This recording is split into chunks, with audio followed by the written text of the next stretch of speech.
All right, welcome to the Communications and Media Studies Career Day, a collaboration between the Career Development Center and the Communications and Media Studies Department. My name is Vanessa. I'm a career counselor in the Career Development Center. So throughout the day, we've invited alumni to join us for conversations about their careers in order to give insight into different career paths, industries, and to get advice on how to enter and thrive in these fields. These sessions will be recorded and available on our YouTube channel within a week. So just a quick note, please change your view to speaker view rather than gallery view because we've spotlighted our guest today and that way it's just easier to view this interview. So our guest today is Matthew Conlin. Welcome, Matthew. Hey, thanks for having me on. Appreciate it. Absolutely. So Matthew Conlin, a 2017 graduate from SJU with a major in business administration and communication studies. He works for Ripe Creation as editor and camera operator. Matthew has worked at Ripe Creation for about 4 years and also currently works as a freelance production crew member at Comcast Spectacor. And while at SJU, Matthew was active in varsity men's rowing and orientation leader. So we're really excited to welcome back Matthew to Hawk Hill. So I have a list of 10 questions I'll be asking, followed by a 10 to 15-minute Q&A from our listeners. So audience, feel free to start writing your questions in the chat box, and that is going to be shared with our guests during the Q&A at the end of the session. All right, Great. so let's... Yeah, thank you so much. Absolutely. Okay, so we're gonna begin the series with some career-focused questions. So Matthew, could you describe within your current role the core responsibilities and what a typical day or week looks like for you? Yeah, absolutely. So at Ripe Creation, we're a small startup company. We graduated in 2017, like Vanessa had mentioned. So it's only about year 3 right now. And that to us just kind of gives us a little bit more flexibility to, write our own rules, write our own path. And it's neat because each day you get to wake up and kind of there is a routine to it. You want to be focused and scheduled, but it definitely we try to get our creativity flowing. We have phone calls in the morning, team meetings just between myself and my other team member Dan. That way we can kind of get organized for what we have for the day ahead. If there is any editing that needs to get done, or if a project that's still kind of needs to be finished up or closed out, we'll take care of the edits during the day. And most of the time, if we do have a shoot, they do tend to be towards the afternoon or later at night. We actually had a live stream last night that didn't wrap up until about 10:30 or so. So the days can be a little bit long, start to finish. It could be anywhere from 8 hours to 12 hours, but at the end of the day, it's a lot of fun to be working in a field that you really do enjoy and love. So I would say day to day, it does vary a lot. Yeah, absolutely. And so when did you know that this was the career path that you wanted to pursue and what led you to that decision? So this question is definitely interesting for me because I'm going to say something that might not be as expected. That I didn't always want to do this. To be honest, I was a business major. I think you mentioned that earlier. So this wasn't really an idea that I had going into St. Joe's. I didn't think that I would be a videographer or own a business or anything like that. But I guess just kind of over the years at St. Joe's, there are a few too many instances where people were like, man, these videos that you're making are really like, they really helped me do this or X, Y, and Z. And, those things kind of stuck with me and they left an impact. And I don't take those things lightly. So I knew that I could, stick with my path of business, and that's a great choice. And I was studying business administration, which is an overarching business degree, whereas my communications minor, I was taking a few like social media classes and a few classes. I think I saw Mike Lyons in the chat earlier. I had a few classes with him, which was awesome. And those are things that I think over time they just kept, like I said earlier, they just kept adding up. I was like, man, this is a lot of fun. I like the people I'm working with. I like what I get to do each day. I could make a career out of it. And it wasn't until after I graduated, actually, with no job offers that a few of my friends who also graduated together reached out and said, "Hey, we just started a multimedia business up in Philly." I was back home in Delaware at the time, and they said, "Come up, and if it works out, it works out. If not, no hard feelings." So I took a chance, and it's worked out so far. Yeah, yeah, that's a really neat story. Thank you for sharing that. Absolutely. Um, so what is, I know that you kind of had an atypical maybe path here, but what do you think is the typical career path for an entry level associate within your organization? Entry level is it really looks like I say it's two parts because we're kind of gearing more towards the production, the full, like you have a crew of members, you could have a director, producer, uh, grips, lighting people, audio.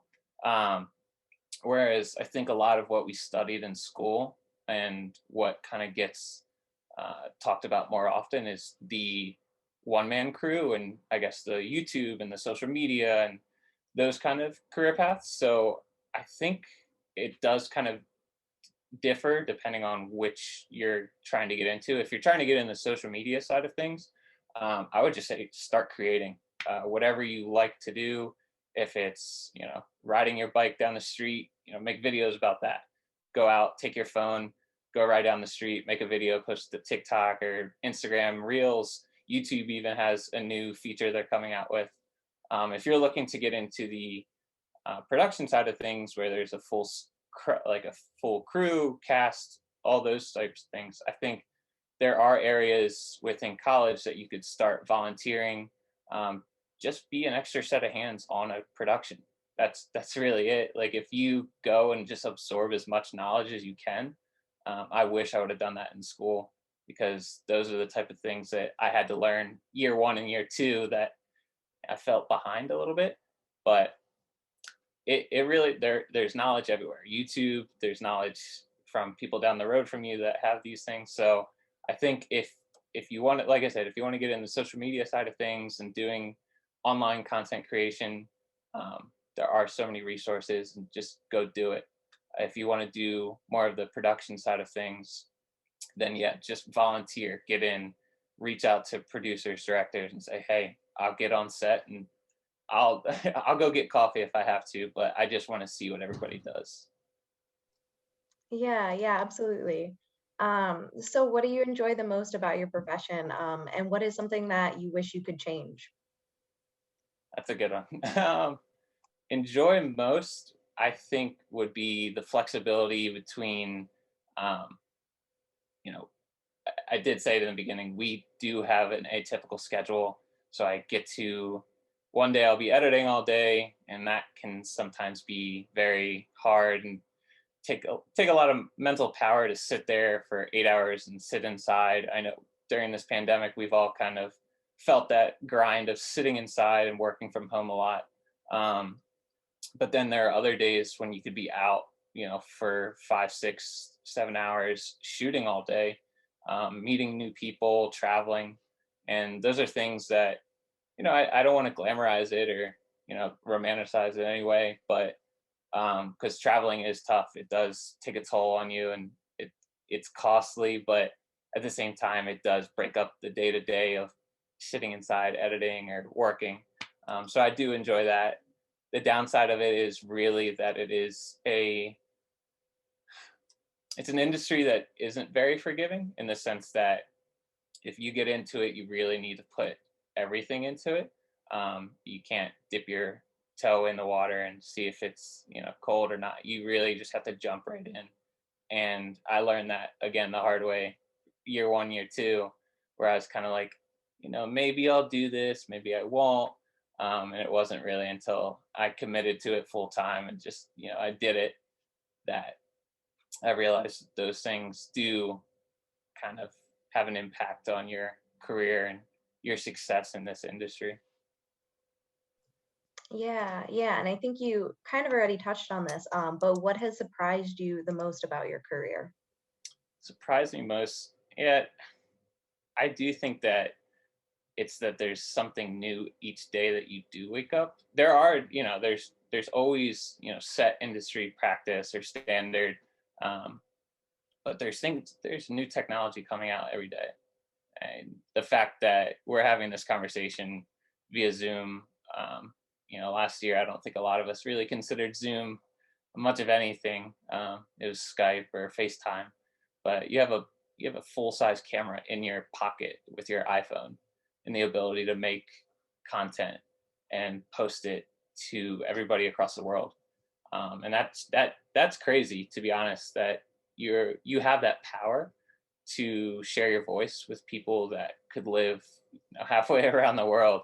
We're in Philadelphia. I live downtown, and my videos sometimes it's neat to track like YouTube and sort of the demographics of who's watching your videos. And we have people over in Cape Town, South Africa, that are watching our videos, and it blows my mind. So that's the kind of reach that I don't think people 10, 15 plus years ago had because of the internet and things like that. So Yeah, definitely. All right, so I'd like to shift gears a little bit to focus on actions that students need to take. And I'd like to remind our listeners to post any questions you have in the chat. And again, they're going to be shared during the Q&A.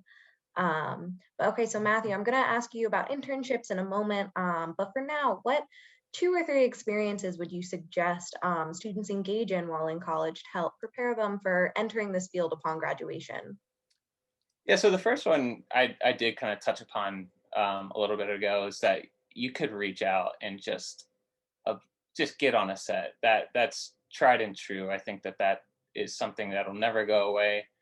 The pandemic probably made it a little bit tougher because the crews are trying to keep people smaller, and I guess with clients, having an extra person that doesn't necessarily have a role might be challenging. But hopefully, moving forward, I think that is a good way to go about things, and to just reach out. You can find people's contact via LinkedIn or Instagram if you like somebody's work. We also have Slack groups. Slack is an online communication tool. There's a local Philadelphia videographer group that is constantly posting gigs and need for, I guess, help. So there's always that way to go about things, word of mouth. But then also, yeah, I haven't taken a step back because I forgot my second point, but it was there.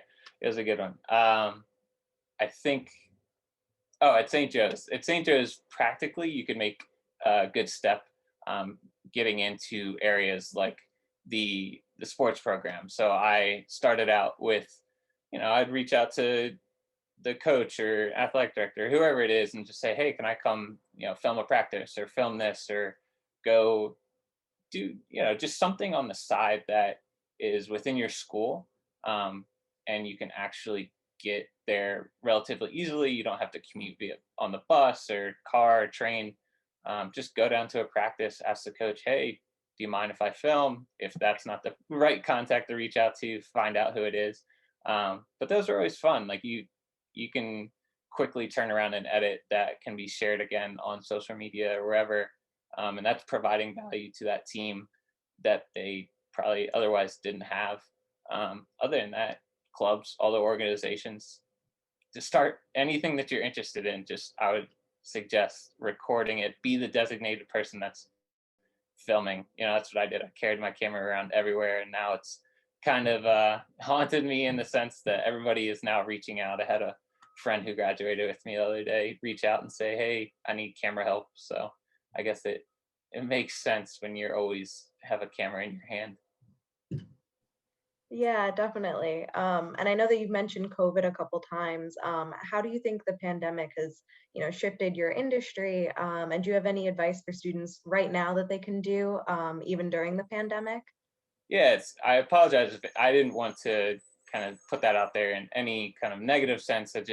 I'm a realist. I wanted to at least shed light to the industry, and we're not the only ones that are affected. The music industry, transportation, medical. So it is a tough time for everybody, but I think especially for our industry, it has kind of cut down on the need for extra spending.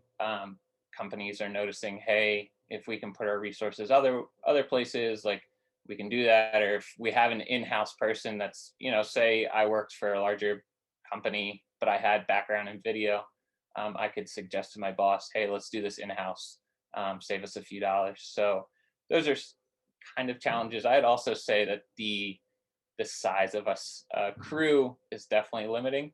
Um, and then filming in close quarters, we do everything on our part as a business recreation. We're always conscious of wearing like double masking, making sure that we're safe, sanitizing, just taking every precaution that we can so that everybody is safe on set. Yeah, definitely. And how did your SJU education impact how you work, and the career decisions you've made up to date? I think that a lot of what we learned at St. Joe's has carried over in terms of decision making. The two members of my business that I work with closely, Dan Jaffe and Matthew Bernardo, they have just left really lasting impacts on me. If they remind me every day, like we were called to be something more, something greater. Um, don't shortchange it. Really go after the extra mile. Take the extra step. And those are things that I was learning at St. Joe's, and then I didn't get to put them in practice as often. But it was great that we had that foundation set to actually get out into the real world and start making big financial steps or working with businesses that are outside of our immediate network that we've never met before, and holding true to the core Jesuit values, or um, you know just practices we learned at St. Joe's of just being men and women with and for others. I think that just it teaches you that you can't shortchange anything. You really have to uh, put your best and everything into what you're working and who you're working with. And also, don't compromise your values. If you believe in something, um, stand for it, and make sure that you you don't silence other people's voices, but make sure that people know your voice and who you are, so that people don't have any doubt in their mind when they want to work with you, because there are plenty of opportunities to work with good and bad people. But I think at the end of the day, um, you know, it all works out. And I guess is a long-winded way of saying, yeah, just stay true to your values. Yeah, no, that's phenomenal advice. Thank you for that. Yeah. And so I know we've mentioned internships a couple times, so now I do just want to ask you, what types of internships should students try to secure in order to prepare for a role like yours in your industry? I think that internships right now are kind of they they're they're kind of tough in the sense that I took an internship in my senior year. It was again Mike Lyons' class. Um, I took an internship with 6ABC, and it had nothing to do with this industry. But I tried something else. I tried something that I didn't want to do, and not any anything with 6ABC. I love that company. It's a great company. I learned so much from the people that I work with. I just realized it wasn't for me.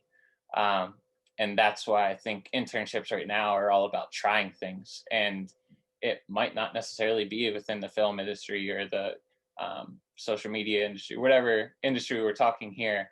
But I really encourage with internships. I'm going to maybe go back a little bit and blanket this statement and say, just try everything that you can, so that you realize what you do and you don't like, so that when it does come time to make a career choice after college, you don't really have that thought of like, what if I did this, or what happened if I would have, done that in an internship junior year. There's no what if. So I would definitely encourage just try everything that you can. Yeah, absolutely.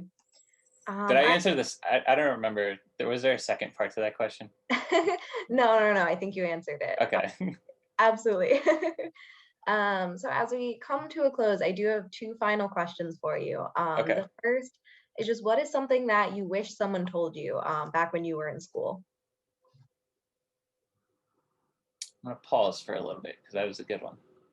I did study these questions before, but I do want to change my answer a little bit. No, take your Um, time. wish somebody would have changed. Um, I think it would be the lower expectations, and I mean that in the best way possible because it does sound a little bit harsh, but I think after college, there's this idea that everything needs to be figured out and everything is you're set, you're ready to go, and I just don't think that's a fair idea to put in, especially college students' head that you have to have everything figured out. You don't. I'm a clear example of that. I had nothing figured out, and I was able to, very fortunately because of you know good friends reaching out, the opportunity being there. Um, those are things that, again, if the opportunity is there, I'd definitely encourage just take it. There's definitely practice within it, proven results within planning things out and having a good solid foundation, like I said. But every once in a while, there's room to take a chance, especially because we're young, to just go try something that you didn't necessarily think you could have done. And if it doesn't work out, there's always a company out there looking for somebody doing an entry level job. I think that St. Joe's prepared you really well to do those things, and to strive for more. Yeah, no, that's phenomenal advice.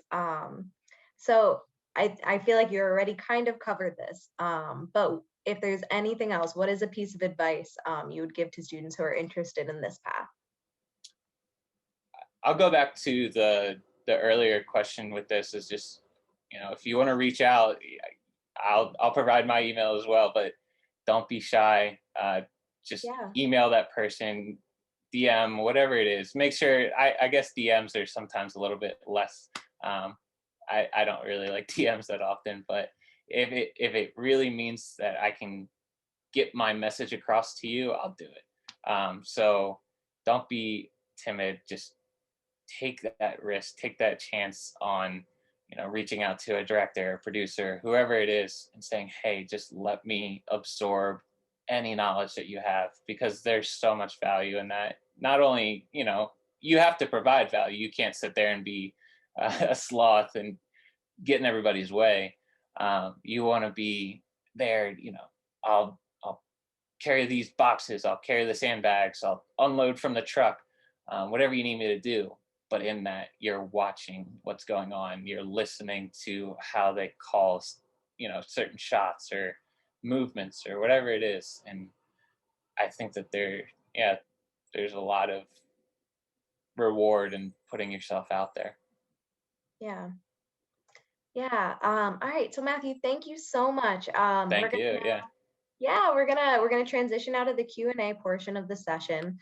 So students, if you have a question, please use the raised hand icon, and we'll call on you. And when it's your turn, let our guests know, your name and your year at St. Joe's. I do see one question that popped up in the chat, so I'm gonna read this one.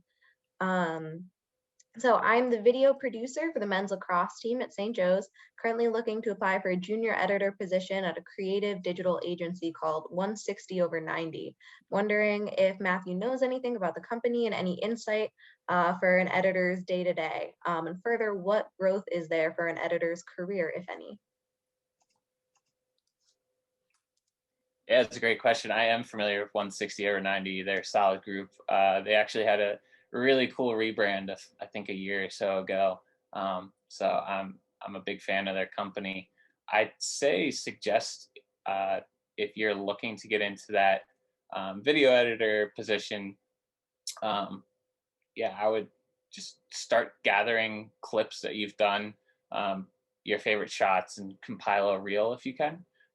That's a really practical way of sending somebody your information and who you are, in a digestible way, and it shows that you care about their schedule and about their lack of availability sometimes. So if you can get a reel together rather than sending them, I used to do this. There was a mistake I made where I would send them a YouTube link or I would send 4 or 5 and be like, hey, watch these 4 videos, and they're all 10 minutes long. So you don't want to do that. If you have a website, that's even better.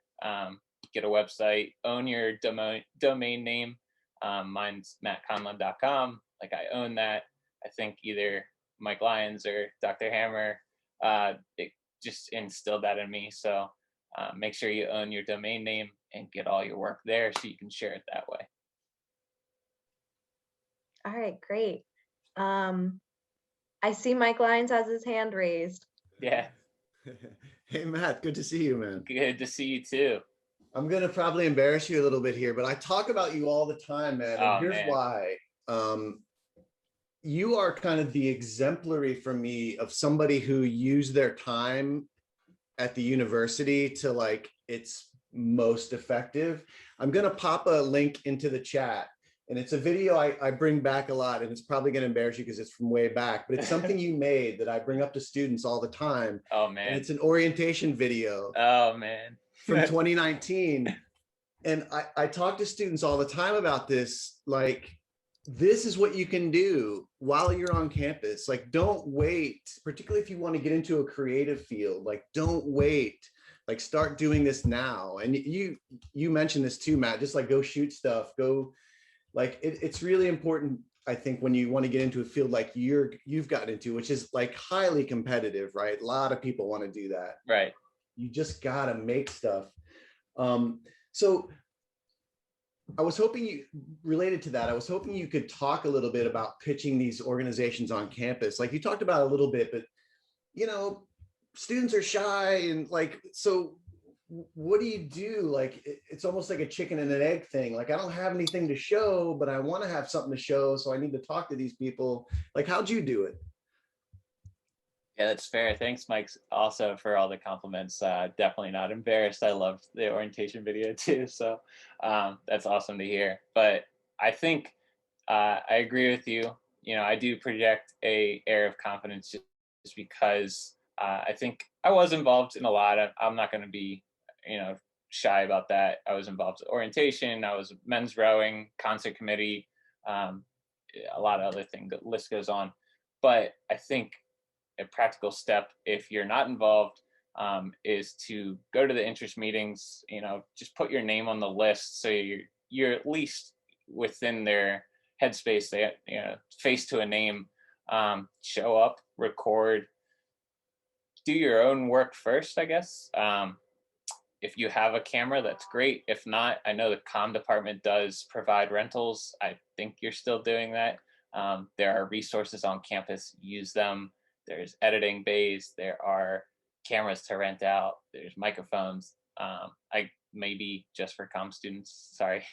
But yeah, use the equipment if you can. And then circling back to your initial question, Mike, I guess the best way to get in and just make a name for yourself is to, yeah, it's tough because I keep saying like, just put yourself out there, but I know internally, like that's not a good answer for somebody that is shy and somebody that is a little bit more timid. So, you know, if that means creating at home and just sharing it with 1 or 2 friends, and those 1 or 2 friends are a little bit more courageous and they share it with another 2 or 3 friends, and the person that they shared it with is actually in charge of that club and they see it and they like it. I think not holding on to it is that piece of advice that answers your question, Mike. Don't hold on to your work. At least share it with 1 other person so that it's not just yours. Other people can see it too.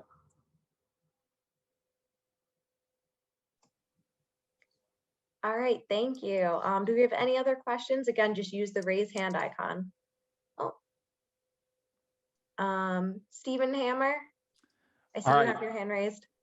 Yeah, thanks. Another embarrassing.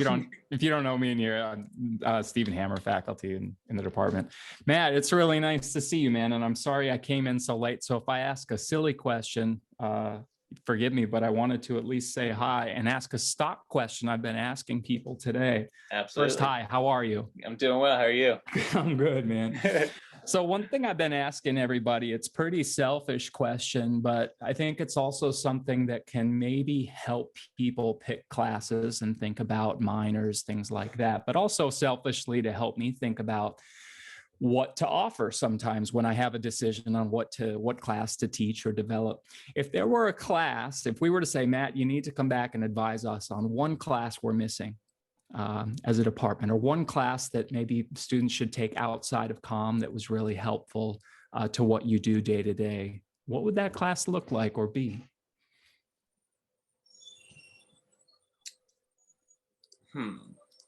That is a good question. Before I answer that, I would just want to say, I have to say hi to you from Dan Jaffe. I know he would be really upset Oh, if I man, didn't say. Tell him hi back. I will. But yeah, so that is a really good question. I think that the short answer is a good cross between a business and a comm or film class, because I did have a background in business, and I think that that really helped me. But I know a lot of the the students that are fully comm majors, or if you're a film major or whatnot, there's a lot of business that goes into, even if you're a freelancer, what tax forms do you fill out?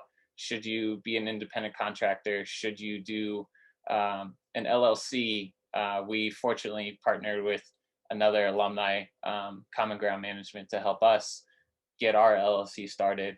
But those resources aren't always available, and I don't think a lot of students know that side of things. I think that there are so many great classes on editing and how to use a camera and the practical side of things in that sense. I don't think there's totally enough on the more boring side of things. I would say is like, how do you get into this industry and make your own business and make money, legitimately make money off of your craft?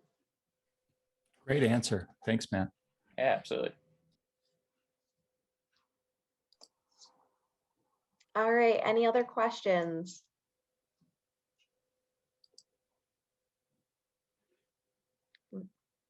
It doesn't necessarily have to be about this. I mean, ask any question you need to. I'm an open book. I have plenty of stories I can tell too. All right, Mike Lyons has his hand raised again. Go for it. Sorry to jump back in here. No. I've always wanted to ask you and Dan, in case it's not clear to students, you all went to St. Joe's together, and Right. you started this company when you graduated. Right. I'm not sure that was clear, but what was the startup process like? Like, did you guys find money? How did you finance? What were you thinking? Like, that's a big leap straight out of school. Like, you got to supply everything. Yeah. What was that process like? Yeah, it's a good one. I think initially, it's funny because you had mentioned, Dan, Matt, and I got into this right out of school, but we didn't really know each other. I took a few classes with Dan. I think, one or two comm courses senior year. We didn't know each other. And Matt Bernardo, I had no clue who he was either. Friend Paul mentioned him and introduced me. But again, it's just that trust in, we graduated together, and that carries a lot of value to me as well, that these guys, they get it. They understand what it means to be a Hawk. And I just put all the trust I had in them. And, it wasn't very great at first. I'm not going to lie. I had a really good friend of mine reach out to me and say, hey, come back to Philly. I was living again at home in Delaware, working in a restaurant. And I think that I needed that push to get back up here. And Matt and Dan, after they started the business, they got all the paperwork done. So if you need those answers, Common Ground Management, they can help you with your LLC. A little plug there. But the finance side of things is tough, because you really do have to sacrifice kind of the needs in life and only focus on, all right, I got my camera, I'm going to make a video. This video needs to pay for my rent this month and, whatever bills that comes with, and then we can focus on next month. And I think what we started to really understand was trying to secure clients that are going to come back and back again, and be repeat customers, so that, you know, we could build up a little bit of a nest egg. Doing one-offs are always great. You know, you can try out, see if you like it, but what is really helpful for especially anybody getting into this is like, hey, can I find, you know, a barber or a pizza shop or somebody that just needs a little bit more content online or whatever, and they'll pay me like, you know, $50 to $100. It's probably way under what you're worth, but like at least it's something. And, you know, later down the road when you get better, you can talk about renegotiate your price. But yeah, you got to start doing higher volume, and then that's when you can start to transition into taking bigger gigs that pay a lot more and not doing them as frequent, and accruing some extra gear. Also, the last part of that I'm going to answer is kind of circle back. I'm losing my thought on it now, but I had a really good point about you really have to make sure that initially you're just contracts, get it in writing, do all those boring steps that I was talking about to make sure you protect yourself, because there unfortunately is a lot in this industry where you can be taken advantage of your great work. And not in I don't think that there's any malintent there, but I think that people see the power that social media and the power that video has, and they don't think of like what goes into it and how much a camera costs or how much the editing software costs. Now that you're not a student, you don't get it discounted anymore. So yeah, I think that those are things that I would suggest. Definitely start doing small projects that pay you long term, and then also just making sure everything is legitimate and you get paperwork signed.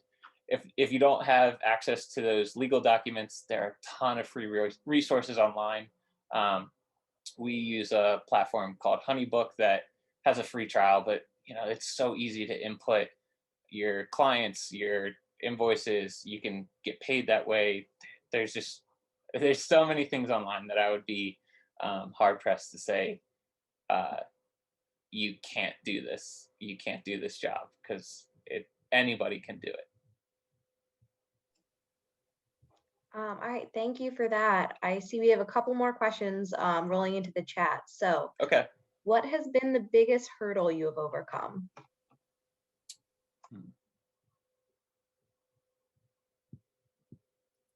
In a video sense or no?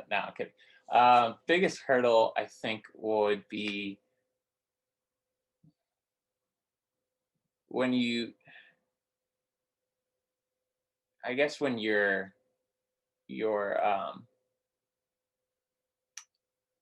you're just faced with a difficult decision in business. You want to work with somebody, or you want to work in an area that could be very profitable or very make you a lot of money, but then at the end of the day you're left feeling empty because it doesn't necessarily align with your values or whatever, and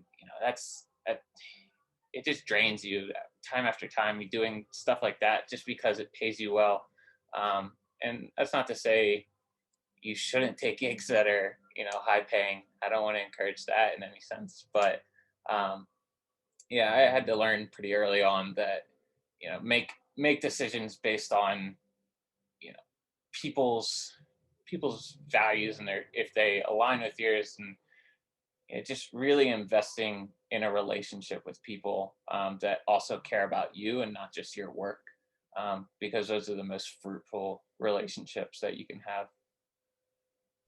Yeah, definitely. And I have one more coming in. So can you tell us a bit about what you produce at your business?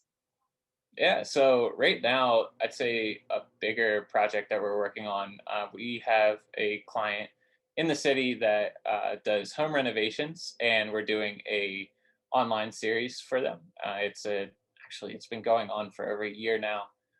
It's similar to HGTV, but on a much smaller scale. So that's been a really fun project we've worked on. The channel is called Benson Dwelling. We have some videos up there if you guys want to check that out. But yeah, that's that's a project that we've done. You know, we've done everything, and it's funny, we always say this, we've done everything from school promotional videos to video for weddings or video for birthdays. We do productions for music videos for artists. We've even done something for a chef, an Eagles head chef. So I think the variety there is all over the place, but we're really trying to get focused on an area of content creation that is our own, and trying to produce our own original content with a network of other artists and like-minded creatives within Philly. We work closely with a group called Creatives Philly, Ripe Creatives. It's just a network of people within the city that share a passion for the creative community. And yeah, I think that that's really encouraging to be working with such high, uh, what's the word I'm looking for? You know, these people have a lot of talent, and sometimes it's a humility check because you're rolling in, you're like, oh, I'm a big shot with a video camera, but then you see all these amazing people and how good they are at their craft, and you're just able to be a part of it. And I think that that's really special. So hopefully that answered your question. Yeah, yeah. All right. So it looks like we have time for maybe one more question. Feel Okay. free to use the raise hand.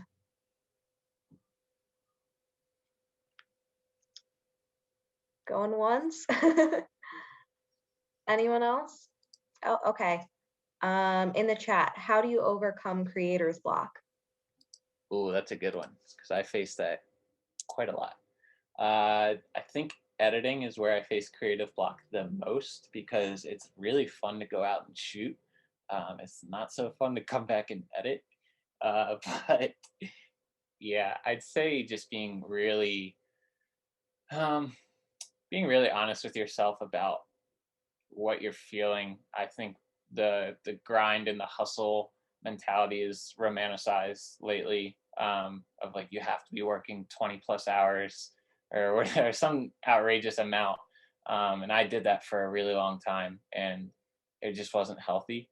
I was sleeping during the day and editing at night because I like to edit in the darkness. I think a lot of people like that. Um, but yeah, it really threw off my schedule and my mental health. So I think that finding good rhythm, breaking up your editing, I've really gotten into a practical piece of advice that I've gotten into is making just a time slate or a time card at the beginning of my editing. So I'll write what the project is, I'll write the date and what time I started, and then if I can edit it straight through for 30 to 45 minutes at the end of that time, I'll make another end slate there and just say, hey, this seems funny because I think a lot of people do this, but saying it out loud sounds funny. But yeah, it really has helped me kind of stay or be honest with myself of like how much time I'm putting in. And not only that, it's helping us to track a little bit better when we're billing clients and whatnot. But yeah, if you're a little bit more diligent on the editing side of things, and break up your day, maybe edit for 2-3 hours in the morning, go for a run or a bike ride or whatever, and then come back, shower, eat, and edit some more for a little bit later in the day. It breaks up that you don't have to sit still for 8 hours or whatever it is, and I think that can be applied to a lot of different things. So that's what's helped me get past the creative block. Other than that, you can also find inspiration from other people's work.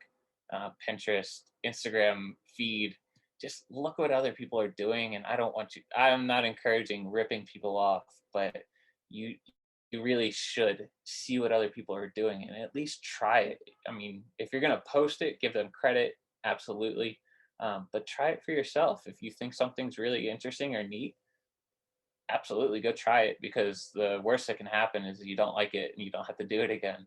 But yeah, I think that there's plenty of space to just get out of your comfort zone, and try something new when creative block does kind of arise. Yeah, absolutely.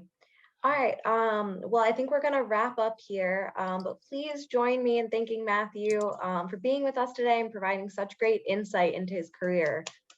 Yeah, thank you. Thank you for having me. It's great to talk with everybody, and I appreciate all your questions. It has been a real privilege to be on this chat. I know that the whole week I was kind of talking with my team members about how excited I was to be talking again. So again, I really appreciate it. It's a huge honor to talk to all you guys. And if you have questions, um, practical video questions that I didn't answer in this phone call or whatnot, I'd happily talk to you on Instagram, email, phone, whatever mode of communication you'd like. Um, Happy to talk. All right. Well, great. Matthew, we are so grateful for your time. We hope to see you back on Hawk Hill soon. Yeah. All right. So have a great day, everyone. Thank you. Thank Thanks. you. Thanks, Thanks, guys. Matt. Thank you for your Thank you. time.